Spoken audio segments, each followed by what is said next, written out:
En Conseil des ministres de ce jour, il a été adopté un projet de décret portant approbation des statuts de l'économie des forces de défense et de sécurité. Effectivement, dans le contexte de guerre contre le terrorisme, il est apparu nécessaire, dans un élan de solidarité envers les forces de défense et de sécurité, de mettre en place un mécanisme les permettant d'avoir un accès à des prix sociaux,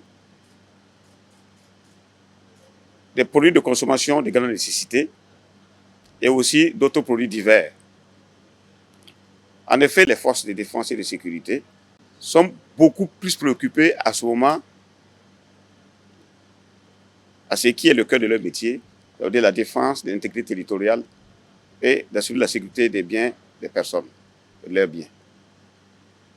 Donc, il est nécessaire qu'on mette les dispositions en place pour qu'ils soient beaucoup plus concentrés et qu'ils aient le moral pour pouvoir vaquer à cette occupation et à cette noble mission dont le prix souvent payé est la vie, de sorte à ce que leur famille soit à l'abri de grandes préoccupations.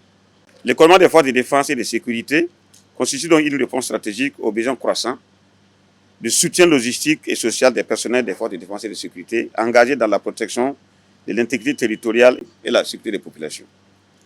Le présent projet de décret structuré en 3 articles consacre l'approbation des statuts de l'économie dans la catégorie des établissements publics de l'État à caractère économique. Les ministres chargés de l'exécution du décret de la publication au journal officiel du Faso.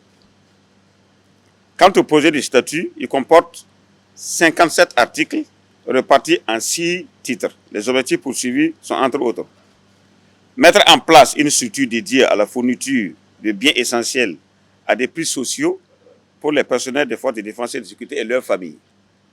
Renforcer le moral des troupes en améliorant leur pouvoir d'achat et leurs conditions de vie. Structurer un réseau logistique fiable pour la distribution des produits dans les différentes régions militaires et administratives.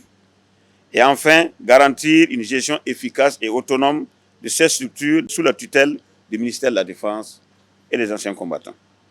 Ce projet sera exécuté dans les délais les meilleurs, après qu'on ait mis tous les moyens nécessaires, approvisionner les lieux de vente, et il y a une organisation qui sera faite, de sorte que cela puisse se faire sur l'ensemble du territoire. Donc, c'est un projet très noble que le gouvernement a bien voulu prendre, mais cela va nécessiter encore un peu de patience aux acteurs pour que cela puisse être mis en œuvre de façon pratique.